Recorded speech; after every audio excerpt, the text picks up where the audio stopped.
নিজের মেয়েকে অষ্টমঙ্গলায় নিমন্ত্রণ করতে আসে বড়মার বাবা চৌধুরী বাড়িতে। আর সেখানে সুদীপ আর পিসিমণিকে দেখে সে চমকে যায়। হ্যাঁ বন্ধুরা, অনুরাগের ছোঁয়ার আগের পর্বে আপনারা এমনটাই দেখবেন। চ্যানেল নতুন হলে প্লিজ প্লিজ চ্যানেলটা সাবস্ক্রাইব করে দিন। ওইদিকে পরমা বাবাকে বলে, বাবা আমি এখন কিছুদিন চৌধুরী বাড়িতেই থাকতে চাই, তুমি ফিরে যাও, আমি পরে তোমার কাছে গিয়ে থাকবো। ওইদিকে চৌধুরী বাড়িতে তো এখন অন্য পরিস্থিতি। ওইদিকে ইন্দিরা স্বাধীনতার স্বাদ পেয়েছে সুদীপার হাত ধরে। কোনো কিছু মাথা উঁচু করে করা যে স্বাধীনতা, সেটা সে বুঝতে পেরেছে। ওইদিকে সুদীপার পিসিকে দেখে চিনতে পারল পরমার বাবা। এক মুহূর্তের জন্য থমকে গেল তারা। তারপরে কি কথা হলো তাদের মধ্যে। ওইদিকে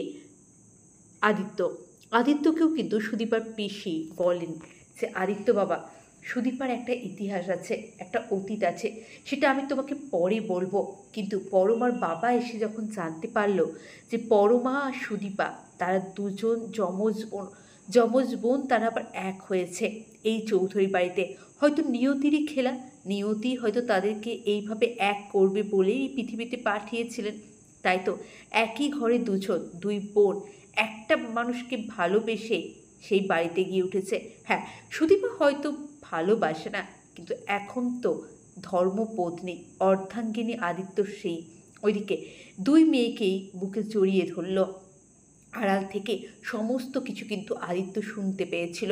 পরমা বিশ্বাসই করতে পারছিল না, এই সত্যিটা পরমা মেনে নিতেই পারছিল না। কিন্তু পরমার বাবা তাকে বুঝিয়ে বলে। সুদীপাও থমকে যায়। তার মানে তার বাবা মা অন্য, তার বাবা মা আছে। হ্যাঁ বন্ধুরা, অনুরাগের ছোঁয়ার আগামী পর্বেতে যদি এমনটা হয়, সেটা দেখতে আপনাদের কেমন লাগবে অবশ্যই কমেন্ট করে জানান। চ্যানেলে নতুন হলে প্লিজ প্লিজ চ্যানেলটা সাবস্ক্রাইব করে দিন। আপনারা কী চান, আদিত্যকে পরমার সাথে না আদিত্যকে সুদীপার সাথে? কার সাথে দেখতে চান আদিত্যকে, আর কার সাথে আদিত্যকে ভালো মানায়, সুদীপা না পরমা? অবশ্যই কমেন্ট করে জানান। চ্যানেলে নতুন হলে প্লিজ প্লিজ চ্যানেলটা সাবস্ক্রাইব করে দিন। অনেক ধন্যবাদ সব।